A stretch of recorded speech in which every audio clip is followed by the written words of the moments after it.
This is the class of artificial intelligence today 9 AM 9 से 12 आज हमने क्लास रखी है. सिमिलरली आज 2 से 5 भी एक और क्लास वी विल ट्राई कि हो जाए. प्लान्ड है. Hopefully we will conduct that as well. I just started the meeting 9 AM. Let's see. I'll wait for the students to join and then formally start. जी Bilal kindly confirm कर दें मेरी आवाज़ clearly आ रही है अब तक.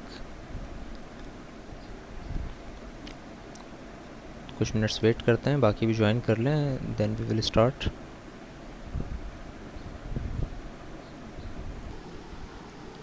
ऑल राइट बिलाल, मुझे कंफर्मेशन अभी तक नहीं आई है, मेरी आवाज़ क्लियरली आ रही है.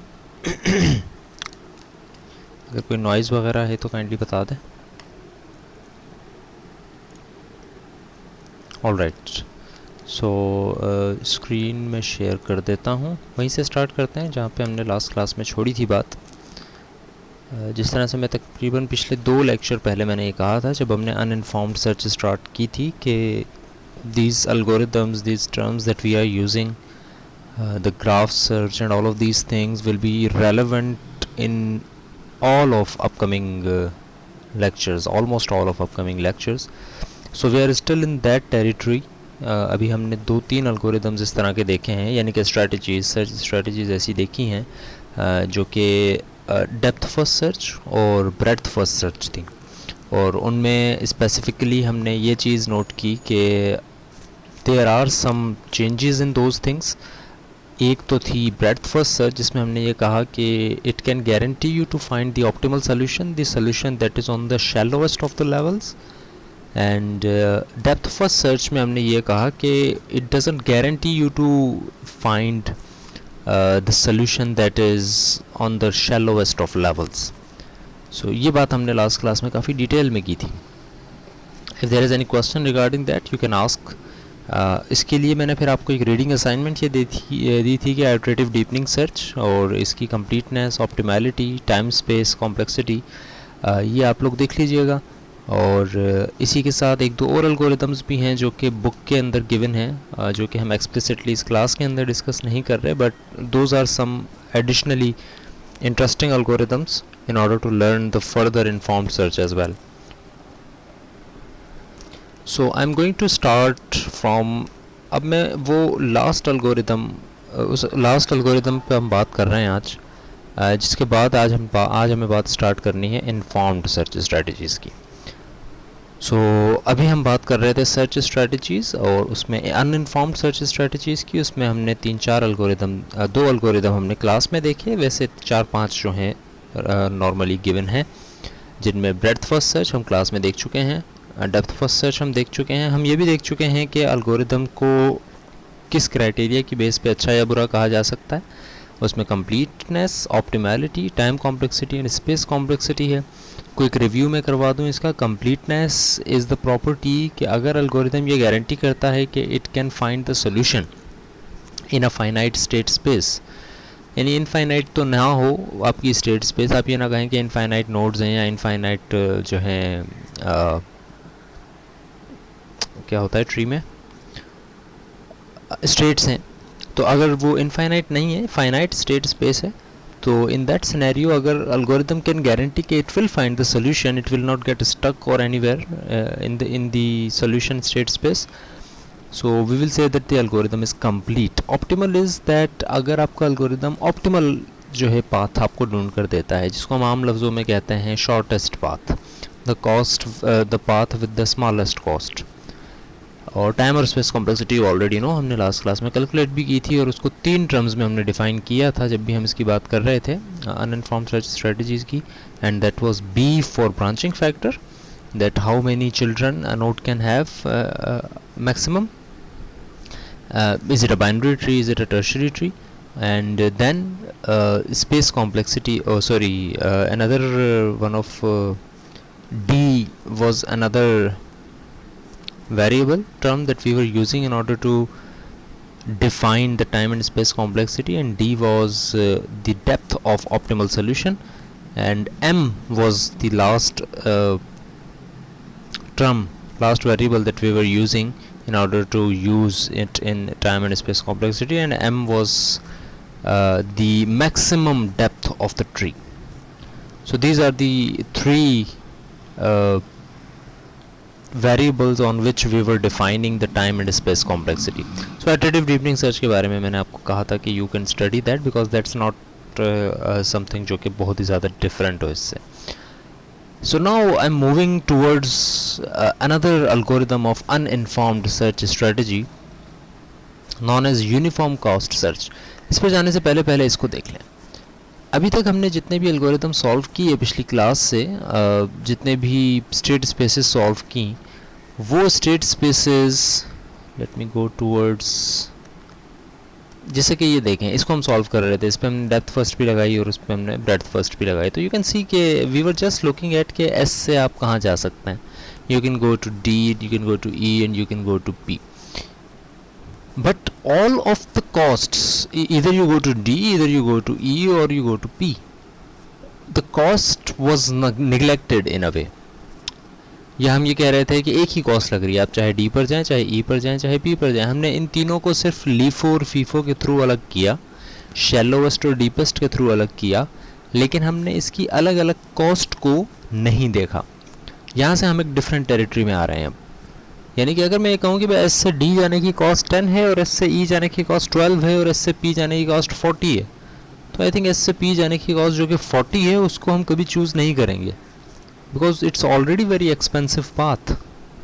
तो even if it's number is prior to E और D in the LIFO or FIFO queue, even though if it is the shallowest possible node in the breadth first tree, even though if it is the deepest possible node in the depth first search tree, but still on the basis of cost we will not be able to pick this node for expansion because it's already a very expensive path.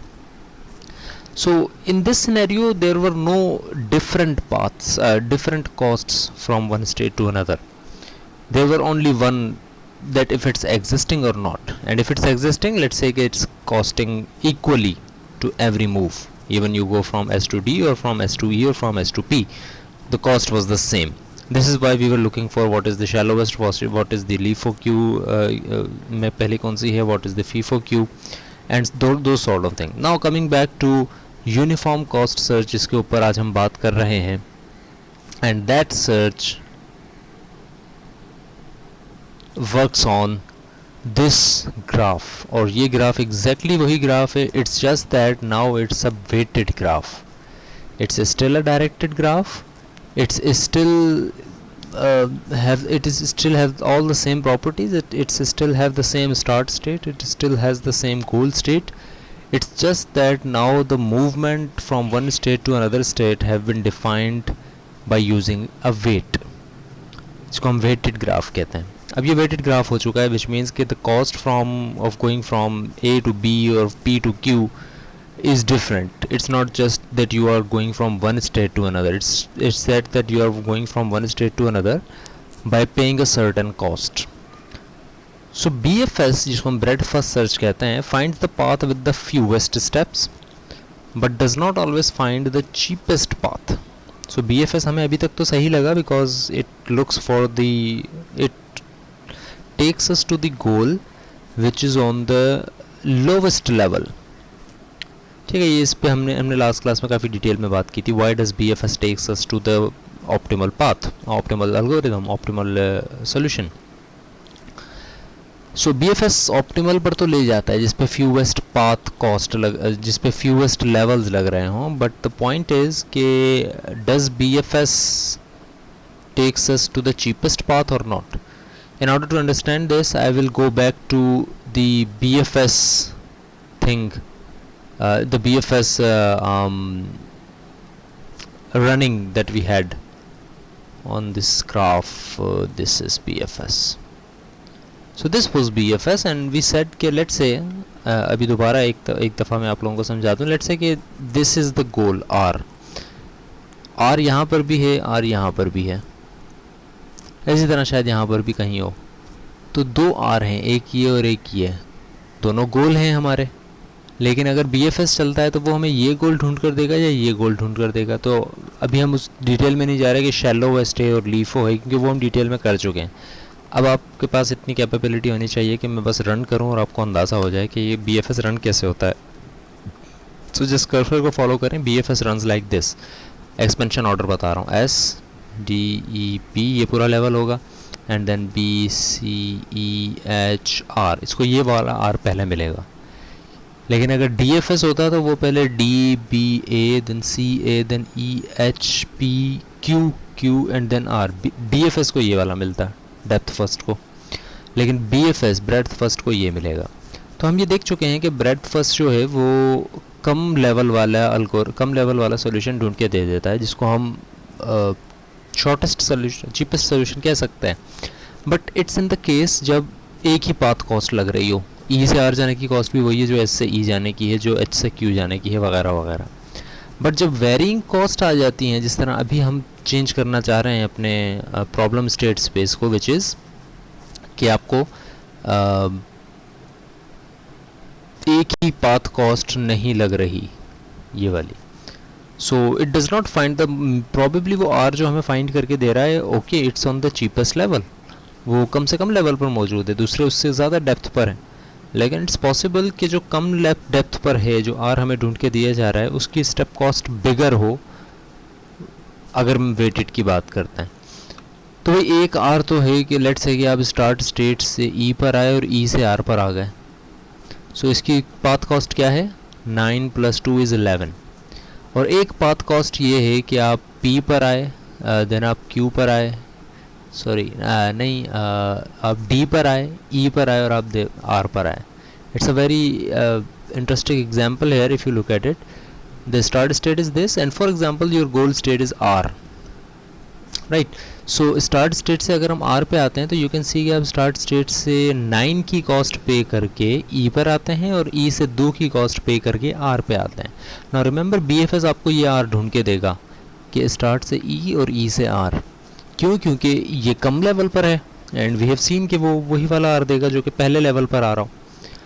अगर उससे ज़्यादा level पर कोई है तो BFS उस तक नहीं पहुंचेगा, उसको उससे पहले कम वाला मिल जाएगा। तो इससे पहले हम इसको ऑप्टिमल कह रहे थे क्योंकि ये कम लेवल पर था, क्योंकि एक ही कॉस्ट पे कर रहे थे हम हर नोड पर जाने की। लेकिन अब यहाँ से यहाँ जाने की, E तक जाने की कॉस्ट 9 है और यहाँ से यहाँ E से R जाने की कॉस्ट 2 है। सो कलेक्टिवली 11 कॉस्ट हम पे कर रहे हैं फ्रॉम स्टार्ट टू R।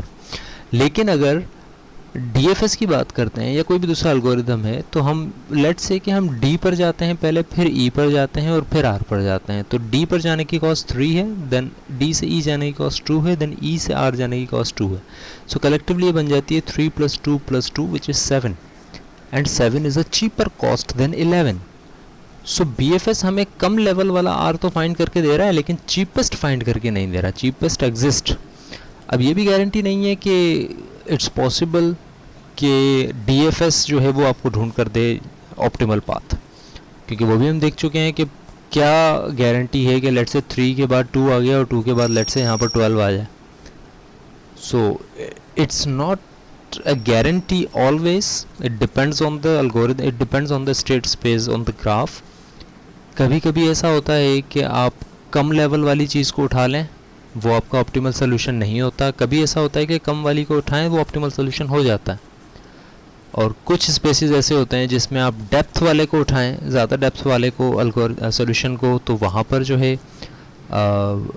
आपका जो है ऑप्टिमल पाथ कॉस्ट आ रही हो, और कभी कभी ऐसा होता है कि वहाँ पर भी ऑप्टिमल पाथ कॉस्ट ना आ रही हो।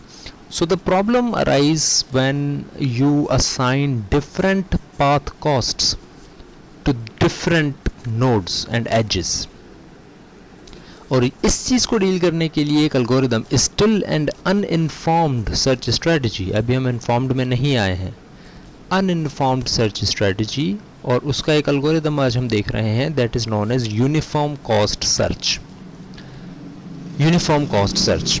और ये एल्गोरिदम क्या करता है, it for each frontier node save the total cost of the path from the initial state to that node, expand the frontier node with the lowest path cost, and implementation is frontier. इसकी मैं एक आपको running भी करके दिखाता हूँ कि किस तरह से ये कर रहा है। I don't know if slides में मैंने इसको इंक्लूड किया है या नहीं, या इंक्लूडेड। सो इस पे बाद में आते हैं कि इक्विवेलेंट कैसे है डायक्स्ट्रा के या बीएफएस के, या इसकी फ्रंटियर किस तरह से करते हैं। यूनिफॉर्म कॉस्ट ये कह रहा है, इसका जो डिफाइनिंग फैक्टर है वो ये है, ये वाली दो चीज़ें।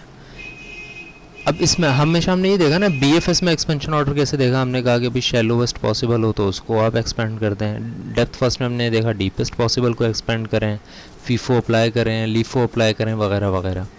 यूनिफॉर्म कॉस्ट सर्च में again because this is a search strategy, तो इसका मतलब है कि ये भी यही बताएगी कि एक्सपेंशन ऑर्डर क्या हो, पहले किसको एक्सपेंड करो उसके बाद किसको एक्सपेंड करो।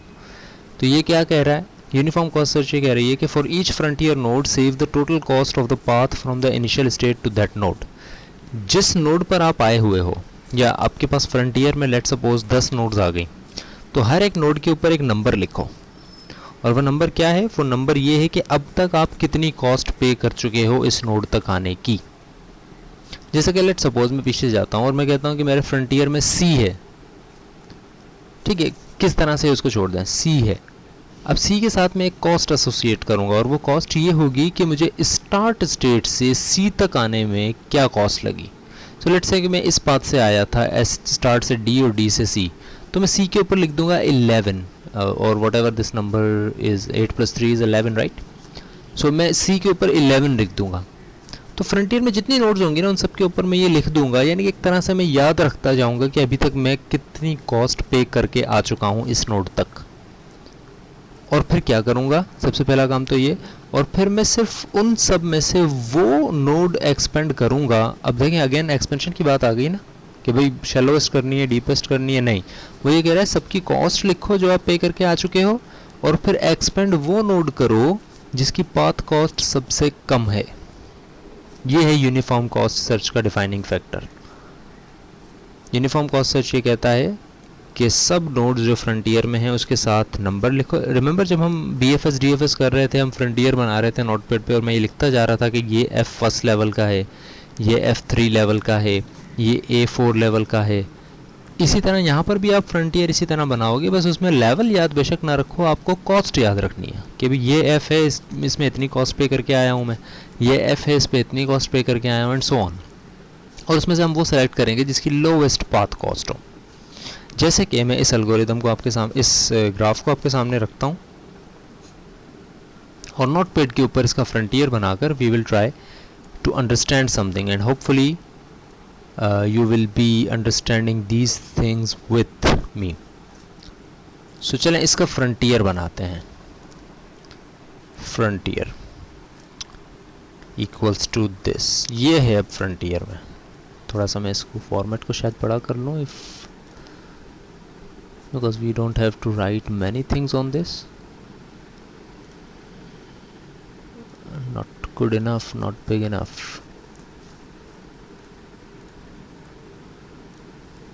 Yeah, better now. So again वही सारा अल्गोरिदम जो कि पिछली 2 क्लासेस से हमने देखा है कि आप फ्रंटियर को इनिशियलाइज किससे करेंगे, स्टार्ट स्टेट से। रिमेंबर कि हमारी गोल स्टेट यही है जी, ये इसको हम गोल स्टेट कह रहे हैं। This is our start state.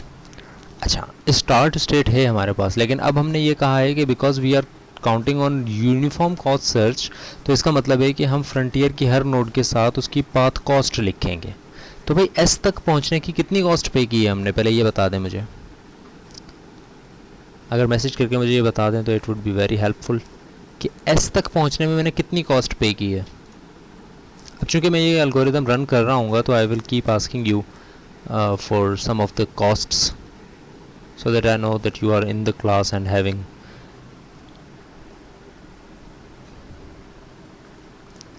what do you think we have paid, the cost that we have paid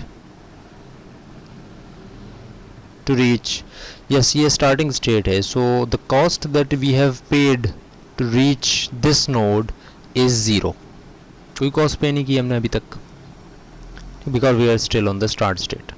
And UCS says what, UCS says कि वो पाथ कॉस्ट वो नोड सेलेक्ट करें एक्सपेंशन के लिए जो नोड सबसे कम पाथ कॉस्ट वाली है। सो यहाँ पर सबसे कम पाथ कॉस्ट वाली कौन सी है, सबसे कम पाथ कॉस्ट वाली एक ही है जो कि खुद है, and that is start state 0। इसका मतलब है कि यहाँ पर कोई चॉइस नहीं है हमारे पास, हमें इसे ही एक्सपेंड करना पड़ेगा। So the next step is कि फ्रंटियर बिकम्स कि अब इसमें से S0 मिट जाएगा, एक्सपेंशन का मतलब जो कि हम पहले भी करके आ चुके हैं, और इससे पहुंचने वाली तमाम नोड्स हम लिख देंगे। S से आप कहाँ जा सकते हैं? आप D पर जा सकते हैं, आप E पर जा सकते हैं, और आप P पर जा सकते हैं। ये 3 जगह आप जा सकते हैं। अब D पर जब आप पहुंचेंगे, इस D पर, तो आप क्या कॉस्ट पे कर चुके होंगे D तक पहुंचने की? From start state 3। E तक पहुंचने की क्या कॉस्ट पे कर चुके होंगे आप? 9। एंड P तक पहुंचने की क्या कॉस्ट पे कर चुके होंगे आप? 1। ये आप कर चुके होंगे अभी तक। अच्छा, इसके बाद क्या करना है? अब इन तीनों में से कौन सी नोट सेलेक्ट करेंगे? जल्दी से बता दें। फ्रंटियर में ये तीनों हैं, कौन सी नोट सेलेक्ट होगी?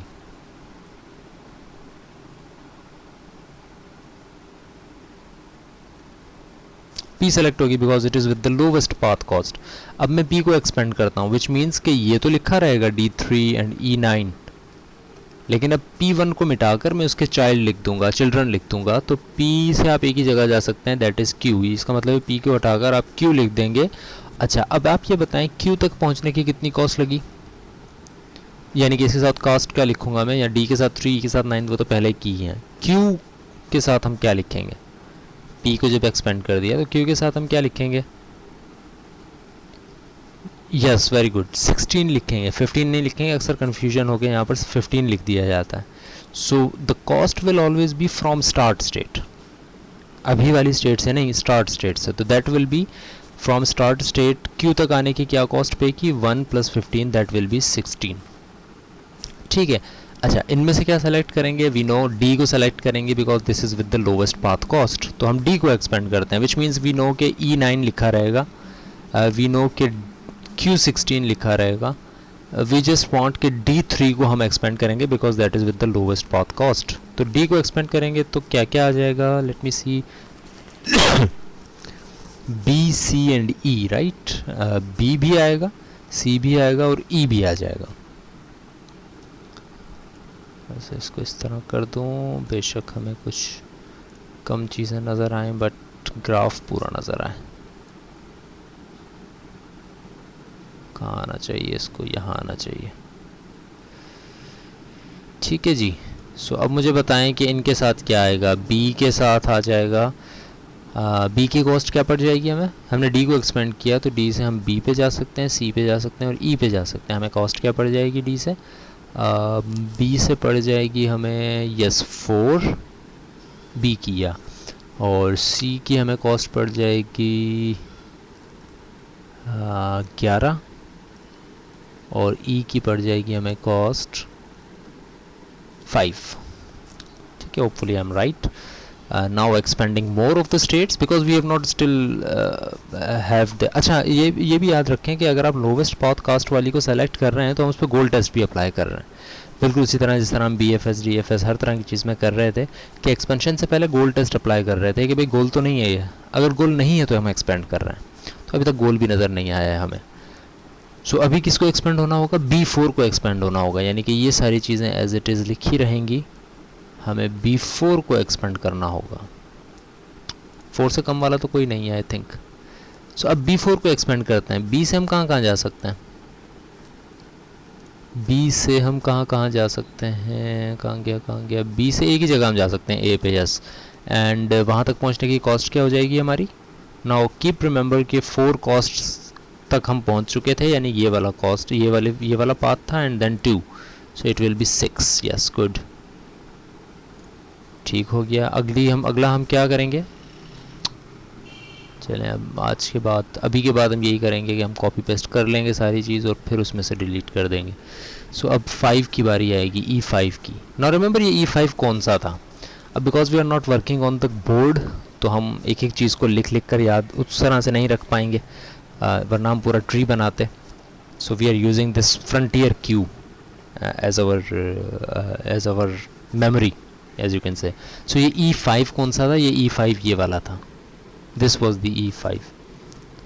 सो आप D से E पर आए थे 5 कॉस्ट पे करके, तो यहाँ से आप कहाँ कहाँ जा सकते हैं, यहाँ से आप H पे जा सकते हैं, इस E5 को मैं हटा रहा हूँ, तो आप H पे जा सकते हैं और R पे जा सकते हैं। H की कॉस्ट आप क्या पे कर चुके होंगे, यहाँ पे 5 तो है ही, अब यहाँ से आप 8 पे कर चुके होंगे, सॉरी 5 and 8 will be 13, हाँ यस, और R 5 and 2 will be 7।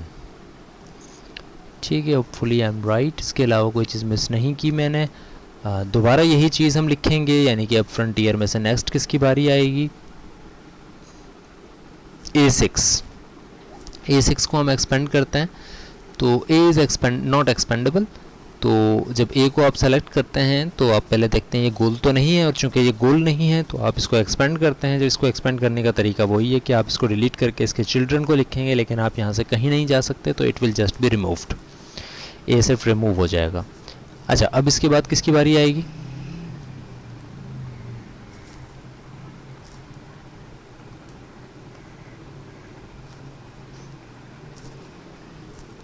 R7। Good, तो R7 को एक्सपेंड करते हैं। R is not our goal, so हम इसको एक्सपेंड करेंगे और इसको रिमूव करके हम क्या लिखेंगे, R से आप एक ही जगह जा सकते हैं, that is F।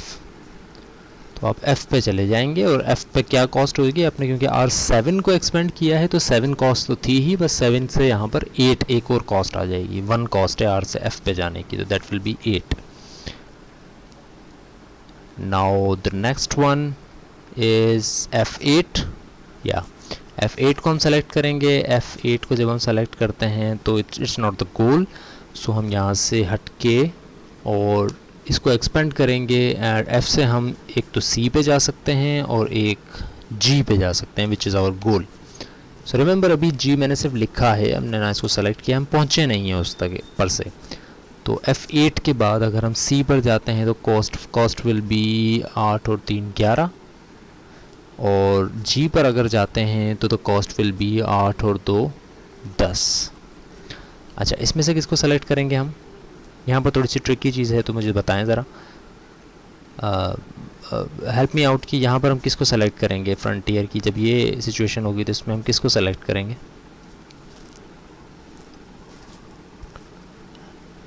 Remember, C पर भी हम C को भी सेलेक्ट कर सकते हैं, H को भी, G को सेलेक्ट करेंगे Y। इसी वजह से मैंने आपसे पूछा था, because this is a common mistake that can happen. Why do you think we will select G?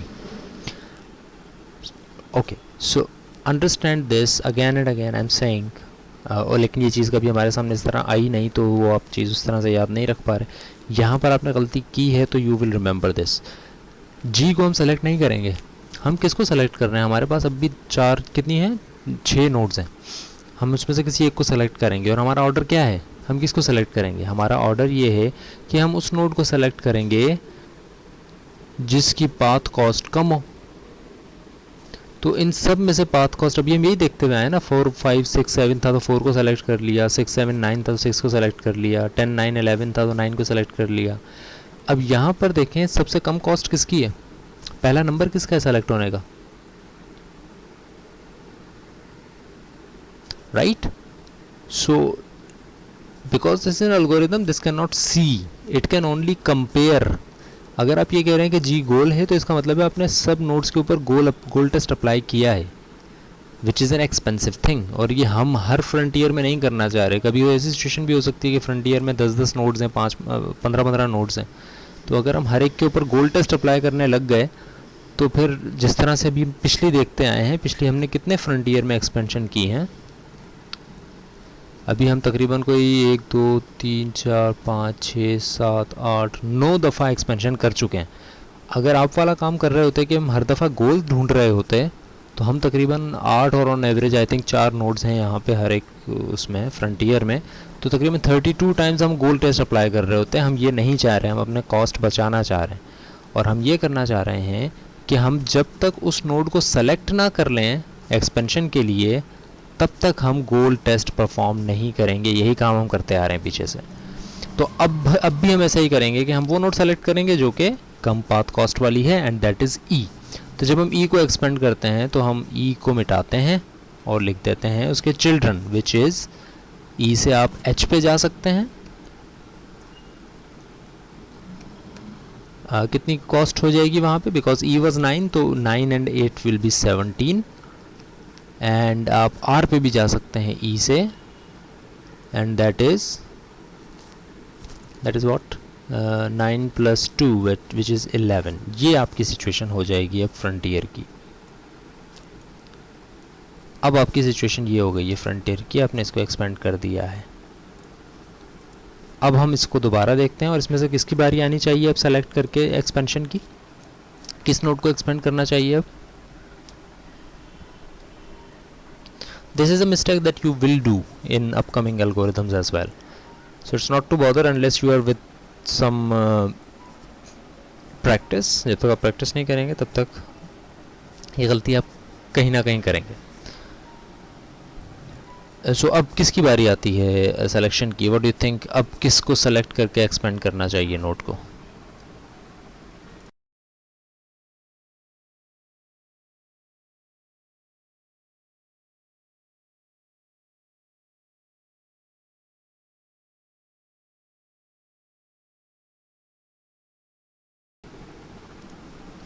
yes what node do you think should now be selected for expansion इस frontier में से। अगेन हम वही select करेंगे जो कि सबसे कम path cost वाली है, और सबसे कम पाथ कॉस्ट वाली कौन सी है इनमें से, एक 11 है, एक 13 है, फिर 11 है, फिर 10 है, 17 है, 11 है, 16 है। तो 10 is the lowest path cost that we have paid. So हम इसको सेलेक्ट करेंगे। तो हम इसको जब एक्सपेंड करेंगे, रिमेंबर कि अब जब हम इसको एक्सपेंड करने जा रहे होंगे तो अगेन हम बाकी सब की तरह भी गोल टेस्ट परफॉर्म करेंगे इस पर। क्यों गोल टेस्ट परफॉर्म कर रहे हैं, because now we have selected this for our expansion. तो हम चूँकि सेलेक्ट कर चुके हैं तो हम इस पर गोल टेस्ट अप्लाई करेंगे, and because this is a goal then we will say कि we have reached the goal, और हम किस गोल पर पहुँचे हैं वो गोल, इसके बाद हम गोल पर पहुंच जाएंगे, एंड दैट विल बी कि हम गोल पर पहुंच गए विद द कॉस्ट 10। गोल पर पहुंच गए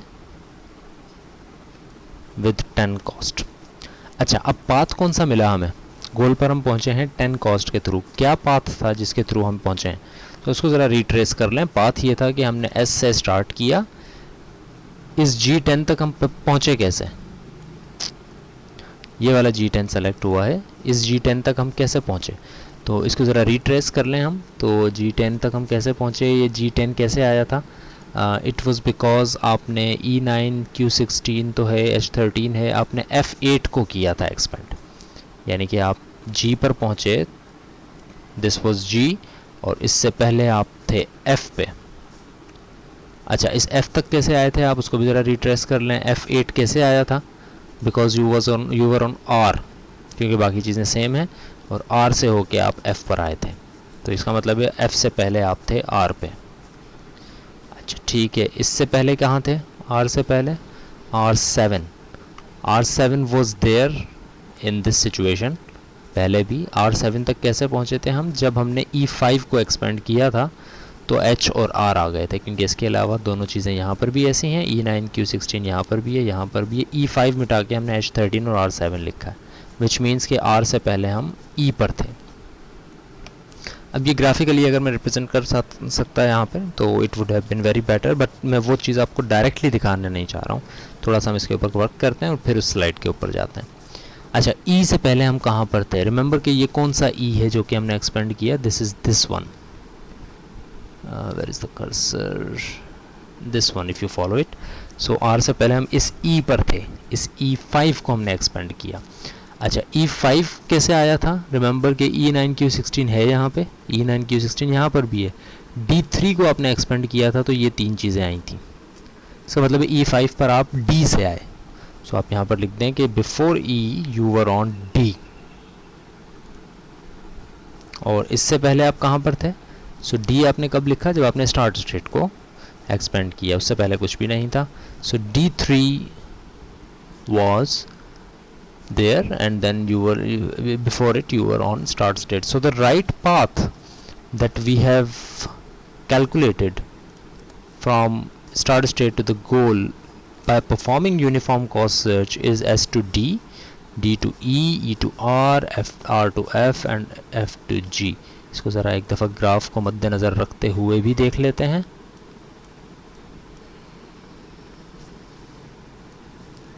या this is the path, graph आपके सामने है।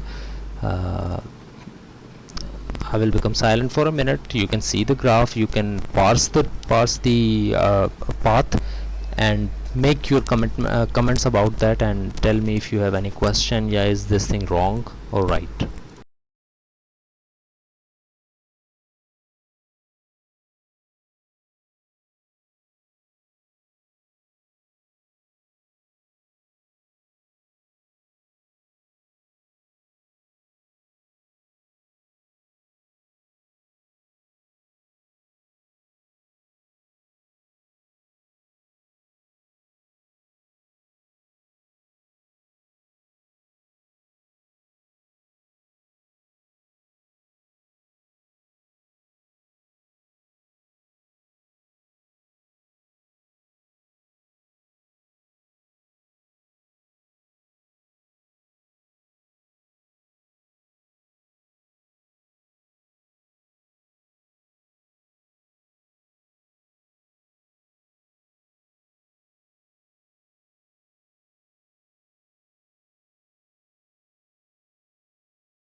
Right, so my question is now, before moving to the next slide, is do you think that uniform cost search जो कि अभी हमने अप्लाई की है, is this algorithm, is this search strategy is optimal?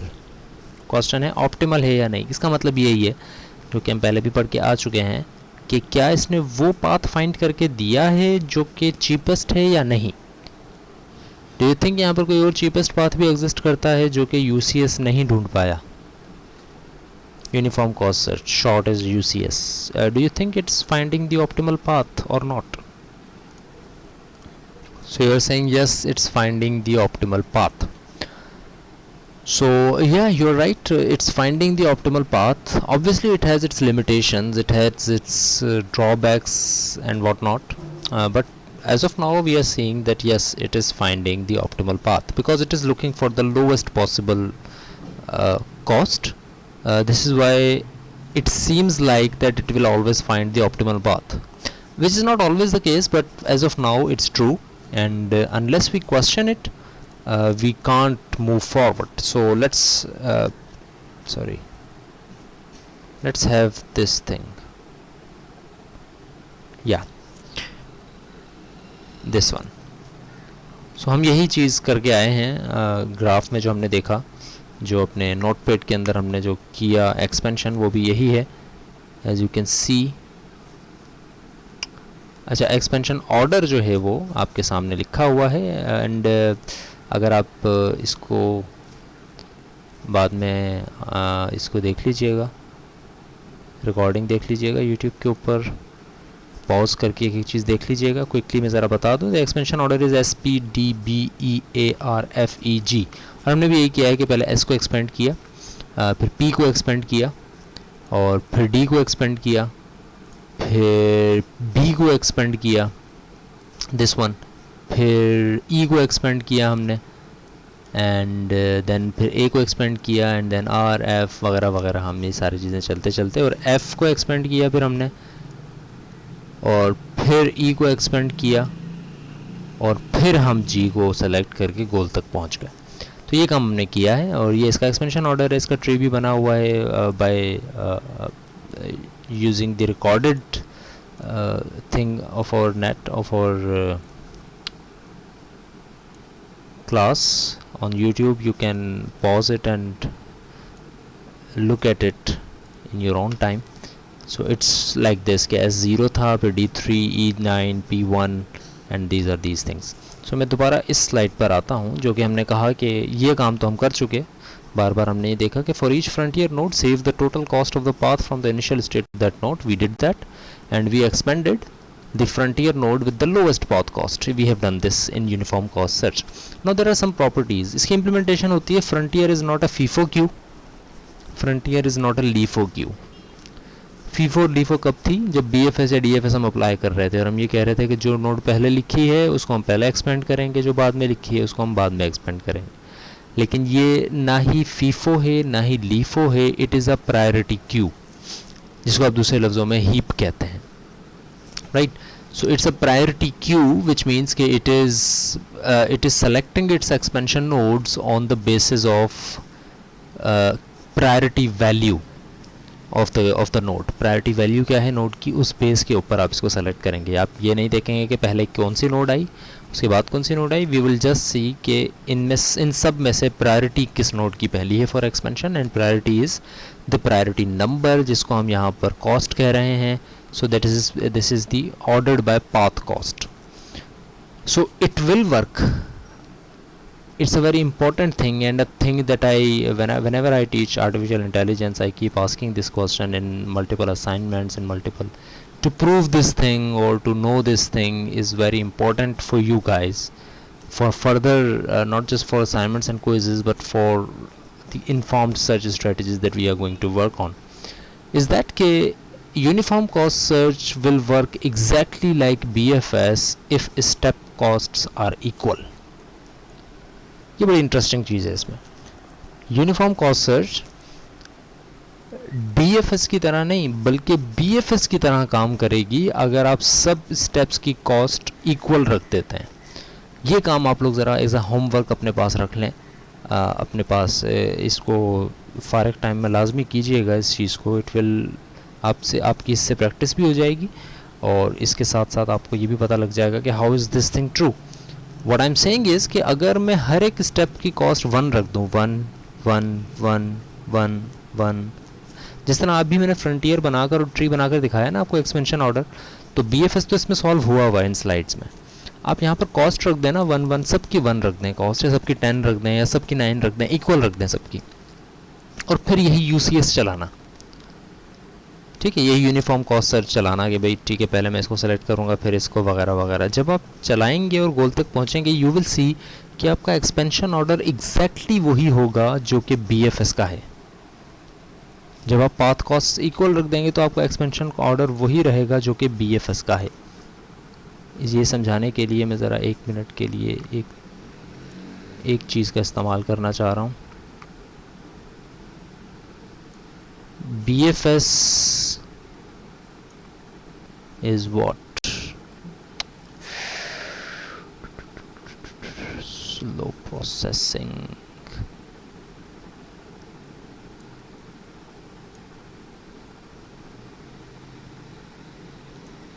I should have used the keyboard for this thing. So what I'm trying to say is when you apply UCS by putting the same cost from every node to every node, you will see that your expansion order will become this, exactly this, in this search tree. Exactly ये हो जाएगा अगर आप हर किसी step की cost 1 या 2 या 3 या 4 हर एक स्टेप कॉस्ट सेम रख देते हो. So coming back to this thing that you will see कि UCS is equivalent to BFS if the step costs for everything is equal. If the step cost for every step from every step S से लेके जहाँ पर भी जाएं, किसी भी node से कहीं भी जाएं, the step cost अगर are equal, then you will see that the expansion order of this thing UCS will be the same as BFS. So this is a very interesting exercise to do hopefully you will do it, and it is equivalent to Dijkstra algorithm in general अगर हम बात करें तो it is a Dijkstra algorithm, it is equivalent to Dijkstra algorithm. Now we have not explicitly studied Dijkstra algorithm in artificial intelligence, so again this is again a reading assignment for you, that you have already studied Dijkstra algorithm. Reiterate that, उसको ज़रा देख लें एक दफ़ा और फिर देखें कि how is this same as the Dijkstra algorithm in general. BFS कैसे है वो तो मैंने आपको तकरीबन सभी बता दिया है. You just have to do one exercise for that. So another example of uniform cost search is that, एक मिनट में ज़रा इसको, because it considers, so ये मुझे आपको hopefully देना पड़ेगी, या PowerPoint में मुझे आपको ये फराहम करनी पड़ेगी, because it is an animation and PDF it's not getting the animated, so I will try to share the animated version for you. It's just that the start state is this and the end state is this, and you have to move from this to this by using some of the animations and visualizations. Let me just give me a minute. I'll try कि मैं आपको यहीं पर अगर animation show करवा सकूं hopefully, तो it will be better. Otherwise we will continue from here. Just give me a minute. Yeah, this is the PowerPoint slide, and in this you can see the animation. Let me switch back to this thing first. This is your start state, the red one, and this is your end state, the green one, and this is for example a barrier. You have to move from this to this, and we are performing uniform cost search, which does what, कि वो जो सारी nodes हैं आपके frontier में, उनमें से वो सेलेक्ट करता है जिसकी आप सबसे कम पाथ कॉस्ट देकर आए हों और उनको एक्सपेंड करेगा. So let's have a visualization of this thing.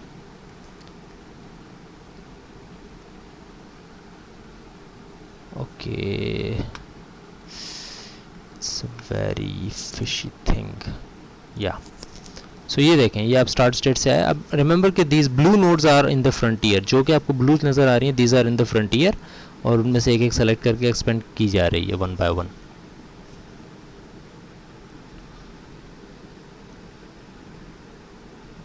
These are the unexpandable nodes, जो कि आपको डार्क ब्लू में नज़र आ रहे हैं. इस तरह ए था हमारे पास कि भाई सेलेक्ट तो हो गई लेकिन एक्सपेंड नहीं हो सकती, सेलेक्ट हो गई लेकिन एक्सपेंड नहीं हो सकती.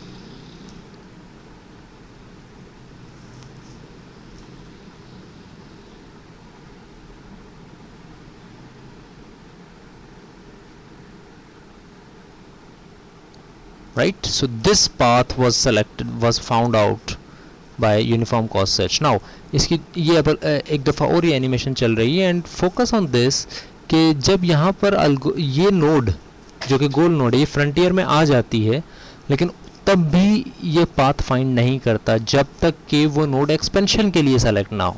जिस तरह से अभी हमने देखा था अपनी एक्सरसाइज में भी कि G10 लिखा हुआ था, यू आर सेइंग कि G10 you have found the goal, but we have not found the goal unless we have selected that goal node for expansion. So you will see this कि frontier में blue nodes चल रही हैं.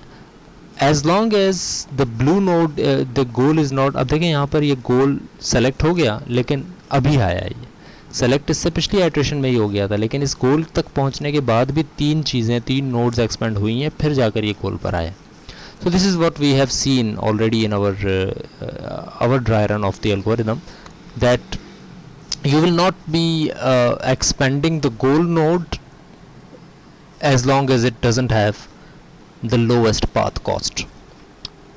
So let's talk about its properties. Do you think uniform cost search is complete? So the answer is yes, it is a complete algorithm, because eventually it has to expand all the nodes.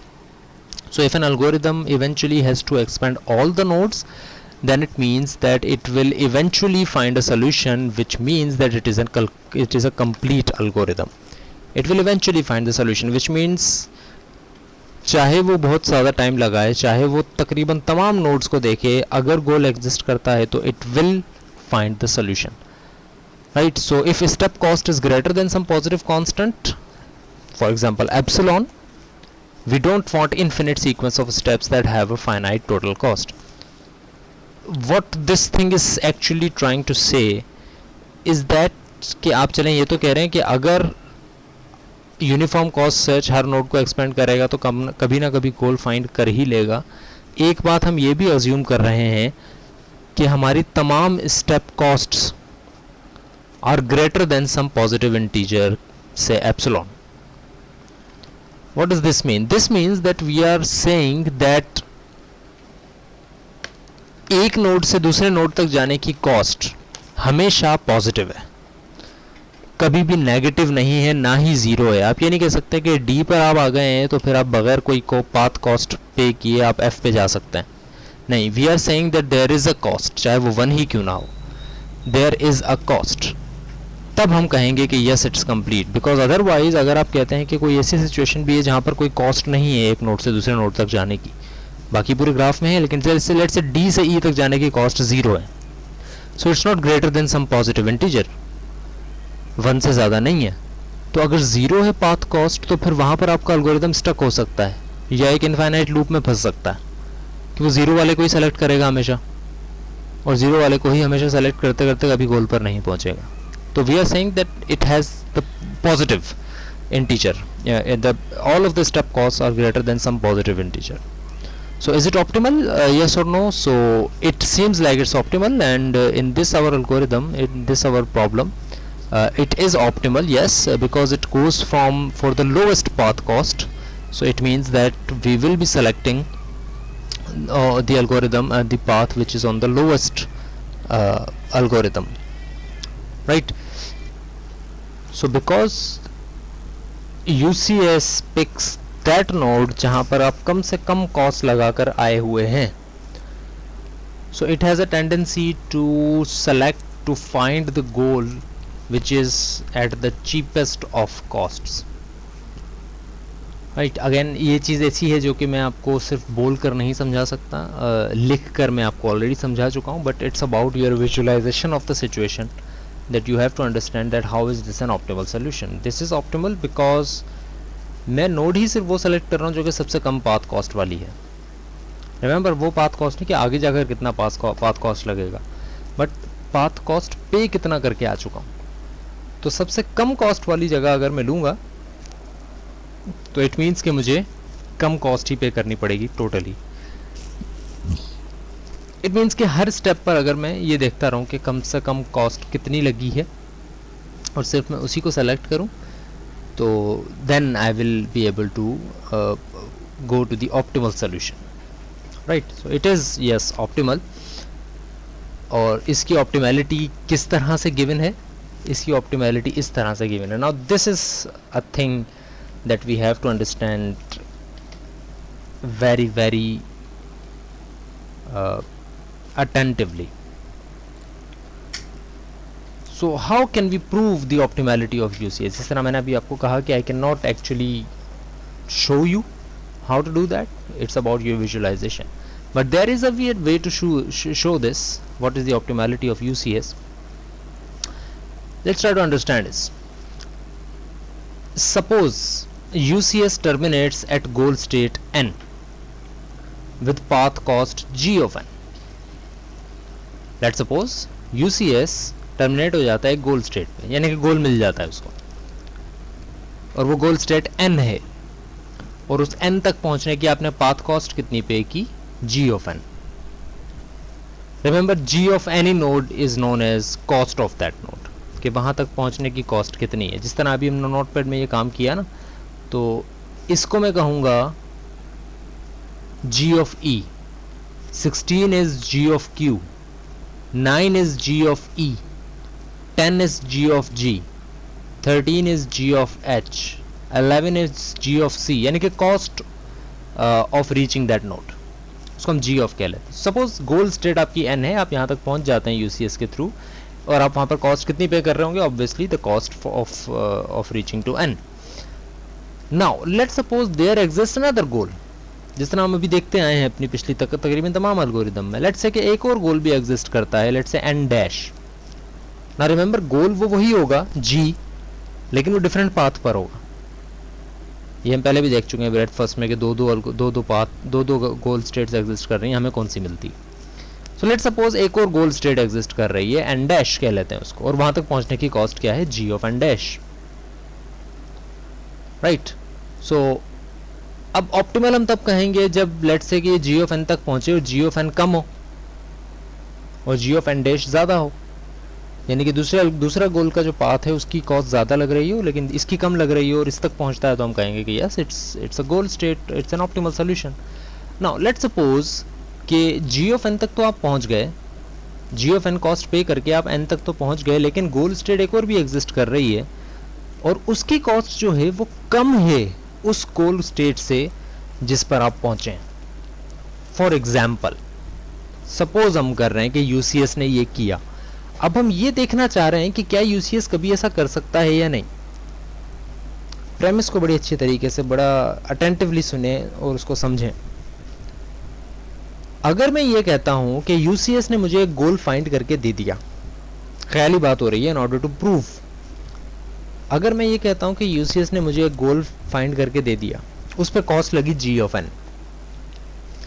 Now let's suppose एक और गोल भी exist कर रहा है और उसकी cost less है, उस तक पहुंचने की कॉस्ट लेस है उससे जो कि आप फाइंड कर चुके हैं। अब ग्राफ सेपरेशन प्रॉपर्टी एक प्रॉपर्टी है, नाम पर ना जाएं, इट्स अ प्रॉपर्टी, ग्राफ में पढ़ाई जाती है। वो ये कहता है कि एक नोड ऐसी लाजमी एग्जिस्ट करनी चाहिए फ्रंटियर में जो कि एन डैश के ऑप्टिमल पाथ पर हो। इस चीज को समझने के लिए मैं आपको इस एक जो रिप्रेजेंटेशन बराबर में दी है मैंने उस पर ले जाऊंगा। Let's suppose this is the start state, this is a goal n, this is another goal n dash. ठीक है, ये गोल नहीं है, n डबल डैश जो है ये गोल नहीं है, n डैश एक गोल है और एक n गोल है। लेट्स सपोज यूसीएस आपको ये पाथ फाइंड करके दे रहा है, कर्सर को अगर आप फॉलो करें ये पाथ आपको फाइंड करके दे रहा है यूसीएस, ये फाइंड करके नहीं दे रहा, राइट। तो अगर यूसीएस ये फाइंड करके दे रहा है तो इसका मतलब क्या है, इसको समझें बात को। अगर यूसीएस ये फाइंड करके दे रहा है और ये फाइंड करके नहीं दे रहा, इसका मतलब ये है कि एक ऐसी सिचुएशन भी थी आपके पास जब आपके पास ये और ये इन दोनों में चॉइस थी। एक ऐसी सिचुएशन थी जिसमें आपके पास ये और ये इन दोनों में चॉइस थी। अगर इसकी कॉस्ट कम है इससे, इसकी कॉस्ट एंड डैश की कॉस्ट लेट सपोज अगर कम है इससे, अगर आप ये अज्यूम करते हैं कि इससे कम है एंड डैश तक की कॉस्ट, तो इसका मतलब है कि इसके पेरेंट की कॉस्ट भी इससे कम होगी। इसके पेरेंट की कॉस्ट इससे कम होगी। क्या कहना चाह रहा हूं बेसिकली मैं यहां पर ये कहना चाह रहा हूं कि अगर आप ये कहते हैं कि C तक पहुंचने की कॉस्ट 11 है, तो ये C जहां से आया उसकी कॉस्ट 11 से कम होनी चाहिए। C कहां से आया, किसको एक्सपेंड करके हमने C लिखा, अच्छा C11 काफी ऊपर तक जा रहा है, C11 कहां से आया। Remember what I am saying is कि अगर C तक पहुंचने की कॉस्ट 11 है तो इसका जो पेरेंट है जिसको एक्सपेंड करके आपने 11 लिखा है उस तक पहुंचने की कॉस्ट 11 से कम होगी, I can guarantee you that. और ऐसा ही है, जब आपने D को एक्सपेंड किया तो आपके पास ये चीजें आई, D को एक्सपेंड किया यानी कि इसके पेरेंट की कॉस्ट 3 थी, इसकी कॉस्ट 11 है। तो again it's up to your visualisation and you should understand this कि अगर n डैश की कॉस्ट इससे कम है तो इसका मतलब है कि इसके पेरेंट की कॉस्ट n डबल डैश जो है वो भी इससे कम है। तो अगर ऐसा है, जो कि राइट है, कि अगर इसकी कॉस्ट कम है तो इसकी पेरेंट की इससे भी कम है, तो इन दैट सिचुएशन इन दोनों में से किसको सेलेक्ट होना चाहिए था, ये मुझे आप बता दें जरा जल्दी से। इससे पहले ये था, इसकी कॉस्ट n डबल डैश की कॉस्ट n डैश से कम है, तो एक ऐसी सिचुएशन थी जिसमें n और n डबल डैश में आपकी चॉइस थी कि आप किसकी को सेलेक्ट करें। तो आप किसको सेलेक्ट करते हैं, n और n डबल डैश में किसको सेलेक्ट करते हैं, प्रोवाइडेड के n बड़ा है n डैश छोटा है और n डबल डैश उससे भी छोटा है।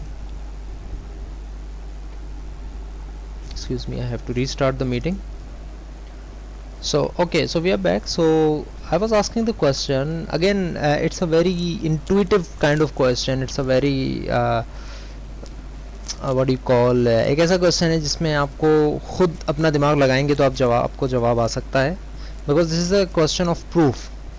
And whenever I teach artificial intelligence या the courses like discrete mathematics, there are some things जो कि अगर आउटसाइडर आएगा तो उसको लगेगा कि हम पता नहीं क्या बोलना चाह रहे हैं, बट एक्चुअली आप चूँकि इस क्लास में हैं और आपको सारी प्रेमिस पता है, so you can understand what I am saying. Now my sentences can sound to an outsider, even to you sometimes, like it doesn't make sense, but if you look at the image that is on your screen, if you look at the slide and then follow my words, then you can understand what I'm actually trying to do. So let's understand this. अगर आप n, ये भी गोल है ये भी गोल है, remember n double dash गोल नहीं है. सो हम ये प्रूव कर रहे हैं कि भाई अगर आप n तक पहुँचे हैं तो UCS के थ्रू पहुँचे हैं, एंड UCS कहता है कि वो ऑप्टिमल है. कैसे ऑप्टिमल है, बात करते हैं इसके ऊपर. ऑप्टिमल इस वजह से है क्योंकि मैं ये कह रहा हूँ कि अगर आप इस n तक पहुँचे हैं तो इसका मतलब है इस n की कॉस्ट इस n डैश से कम थी.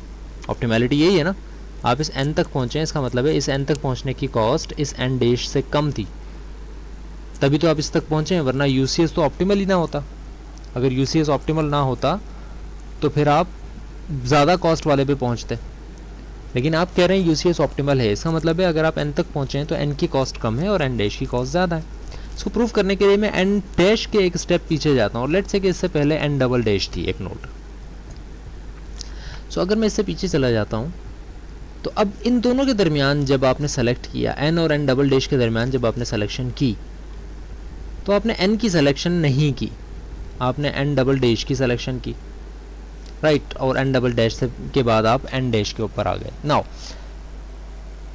The point I am raising is कि अगर इसकी कॉस्ट कम है n से, तो फिर इसके पेरेंट की भी तो कम हुई इसके उससे कॉस्ट से. n डैश की हम बात कर रहे हैं, n डैश की कॉस्ट अगर मैं ये कहता हूँ सपोजिडली n डैश की कॉस्ट इस n से कम है, तो फिर इसके पेरेंट की तो उससे भी कम होगी, कम से कम एक तो कम होगी ना. क्यों एक कम होगी, क्योंकि हम ये कह चुके हैं कि UCS में हम यस तब कहेंगे ऑप्टिमैलिटी को, कंप्लीशन को, जब एक से ज़्यादा हो हर स्टेप की कॉस्ट.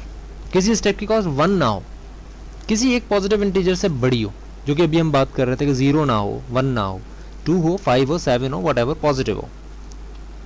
सो अगर आप ये कह रहे हो कि इस n डैश की कॉस्ट कम थी इससे, तो इसका मतलब आप ये कह रहे हो कि इस n डबल डैश की इससे भी कम थी और इससे भी कम थी, तो फिर तो n डबल डैश को सेलेक्ट होना चाहिए था ना, एक्सपेंड तो इसको होना चाहिए था, लेकिन एक्सपेंड ये नहीं हुआ, एक्सपेंड ये हुआ, सेलेक्टेड फॉर एक्सपेंशन ये हुआ. इट मीन्स कि ये जो n है इसकी कॉस्ट कम है इस n डैश से. So by the graph separation property, there must exist a node n double dash on the frontier that is on optimal path to n dash. अगर n dash optimal है तो फिर कोई ना कोई नोड ऐसी होनी चाहिए जो कि n डबल डैश हो, जो कि इसके पाथ पर हो. अब आप यहाँ से तो यहाँ नहीं आ सकते ना, n से तो n डैश पर नहीं आ सकते. There is no path in tree जो कि कंकरेंट जो नोड्स को मिला रहा हूँ. यहाँ से यहाँ तो हम कोई एरो नहीं लेके जाएंगे. ये और ये तो आपस में चिल्ड्रन नहीं हो सकते, क्योंकि ये डिफरेंट पाथ पर है और ये डिफरेंट पाथ पर है. तो अगर n नहीं है आपकी नोड ऑप्टिमल और ये ऑप्टिमल है, तो फिर इसका मतलब है इसका पेरेंट भी ऑप्टिमल पाथ पर होगा, इसका पेरेंट भी ऑप्टिमल पाथ पर होगा, और ये सब ऑप्टिमल पाथ पर होंगे, तभी आप ऑप्टिमल सोल्यूशन तक पहुंचेंगे. लेकिन क्यों आप यहां तक नहीं पहुंच रहे? क्योंकि g of n double dash is lesser than g n dash is lesser than g n. So n double dash should have been expanded first. वही बात कि अगर इसकी कम है, इसकी कम है, इसकी कम है और इसकी सबसे ज़्यादा है, तो फिर तो इसको एक्सपेंड होना चाहिए था, लेकिन ये एक्सपेंड नहीं हुआ. आप इस पाथ को सेलेक्ट करके n तक पहुँचे, विच मीन्स कि इसकी कॉस्ट कम थी. अगर कॉस्ट कम थी आप तभी पहुँचे ना इस तक. This is why uniform cost search is an optimal algorithm. इसकी टाइम कॉम्प्लेक्सिटी क्या है, स्पेस कॉम्प्लेक्सिटी क्या है, अगेन वही चीज़ कि मैं आप लोगों के ऊपर छोड़ रहा हूँ ये सारी calculations. This is the things that you have to work on.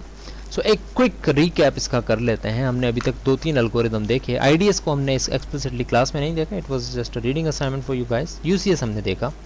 It doesn't mean कि आईडीएस बिल्कुल इंक्लूडेड नहीं है आपके एग्जाम्स असाइनमेंट्स वगैरह में. It is included. So BFS हमने देखा कंप्लीट है, ऑप्टिमल है या नहीं है, ये सारी बातें हमने की। और जो वेरिएबल्स यहाँ यूज़ हो रहे हैं वो भी आपको यहाँ पर मैंने तीन तो हम पहले ही यूज़ कर रहे थे BFS और DFS में। अब यहाँ पर आकर हमने एक एप्सिलॉन को इंट्रोड्यूस करवाया है और एक C को इंट्रोड्यूस करवाया है। C is the cost of optimal solution. C asterisk को हम इससे पहले यूज़ नहीं कर रहे थे because we were not dealing with costs, different costs in BFS and DFS and IDS, but in UCS we are dealing with different costs. And G of n is the cost of from start state to the node n. तो वो सारी cost जो कि हमने यहाँ पर लिखी हैं, these are G of that, this is G of C जो कि मैं पहले भी बता चुका हूँ, this is G of E, this is G of Q. एक क्विकली ज़रा मुझे जवाब भी बता दें so that I know कि you are in the class and you have been understanding all of these things. Can you tell me what is G of A? Can you tell me what is G of A? What is G of A?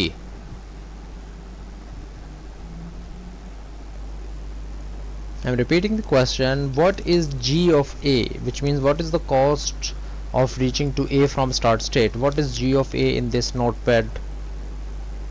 Yes, start state to end. What is G of A? G means cost, and specifically cost from start state to that node. It is very important to learn. It is very, very important to learn before moving towards next algorithms. G of A or G of n or G of x, whatever, the G of any node represent the cost of reaching from start node to that node. अगर मैं कहता हूँ G of f क्या है, तो G of f 8 है। क्यों है 8?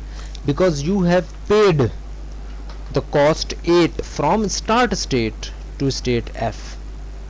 This is why G of f is 8, right? So G of q is 16, G of e is 9, G of r is 7, and so on. So G of n is the cost of path from start state to node, whatever node you are thinking of, right? So it will be very relevant when we move towards our next some algorithms, when we will talk about not just G of n, but we will talk about H of n, we will talk about A of n, we will talk about some other functions of n.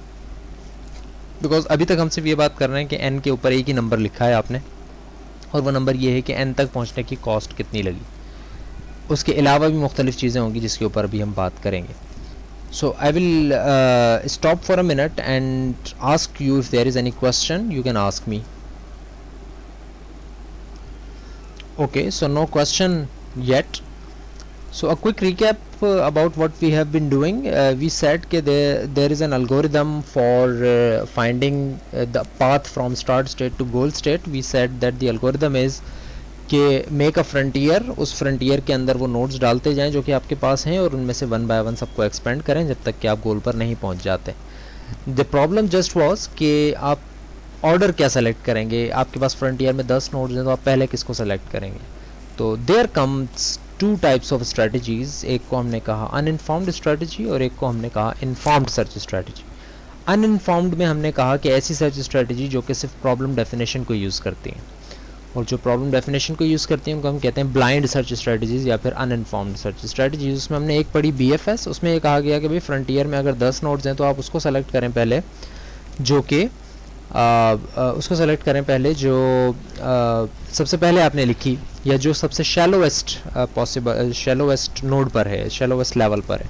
फिर DFS आया, उसने बोला कि भाई 10 हैं आपके पास, 12 हैं, जितनी भी हैं उनमें से आप वो सेलेक्ट करें जो कि डीपेस्ट है, सबसे ज़्यादा लेवल पर मौजूद है। फिर UCS आया जिसमें हमने ये कहा कि अगर कॉस्ट डिफरेंट है तो फिर आप उसको सेलेक्ट करें जिस नोड की कॉस्ट आप सबसे कम आपको नज़र आ रही है, यानी वो नोड जिस पे आपने सबसे कम पाथ कॉस्ट सेलेक्ट की है, सबसे कम कॉस्ट देकर आप पहुंचे हैं जिस नोड पर, आप उस नोड को सेलेक्ट करें। ये UCS की बात की हमने, इनकी ऑप्टिमैलिटी, कंप्लीटनेस और ये सारी चीज़ें हमने जो हैं वो देखी। अच्छा, in order before moving forward, so before moving forward we will in our next class, अभी मैं स्टार्ट नहीं करवाना चाह रहा, although there is some time but I don't want to start it and leave it in between. let's just introduce that we are going to talk about informed search strategies in our next class. और उसके लिए मैं थोड़ा सा आपको एक hint दे देता हूँ. हिंट क्या है, एक थोड़ा सा एक प्रीव्यू दे देता हूँ आपको कि what are we going to do in the next class. We are still going to do the same thing, that we are going to select nodes, we are going to select the order of nodes from one node to another, कि भाई कम cost किसकी है, ज़्यादा cost किसकी है. लेकिन यहाँ पर इन्फॉर्म्ड सर्च स्ट्रेटजीज़ में हम सिर्फ वो चीज़ यूज़ नहीं करेंगे जो कि प्रॉब्लम डेफिनेशन में है, बल्कि हम अपनी भी कोई चीज़ बनाएंगे, इंटेलिजेंट एल्गोरिदम बनाने की कोशिश करेंगे. और ये कहेंगे कि ठीक है ये काम तो हमें बताया गया. वही एग्जांपल जो कि मैं पिछली एक आपको लेकर चलूँ, जिसमें हमने एक रियल लाइफ एग्जांपल ली थी कि एक बंदे ने मुझे कुछ देने के लिए भेजा कि आप वहाँ जाएँ और एक बंदा आएगा उसको ये चीज़ दे दें.